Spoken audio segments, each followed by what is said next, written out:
டப்பா நீ திருப்பி இன்னைக்கு ஒரு குடி புரியுதா? பிரியாணி நம்ம மணி வந்து மணியனை வந்து அருமையாக பிரியாணி பண்ணியிருப்பாரு. திறக்கல பாருங்க மணியனை பிரியாணி இங்கே பாருங்க வாசனை தூக்கும். மணியன் எனக்கு பேக்கிங் தான். குலோப் ஜாமுனை பிரிக்கும் போது உங்களுக்கு அப்படியே நாக்கு ஊறும்.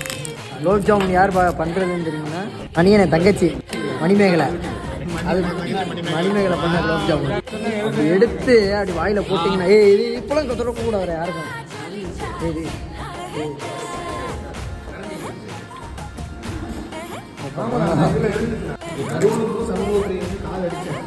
விக்கிடா விக்கி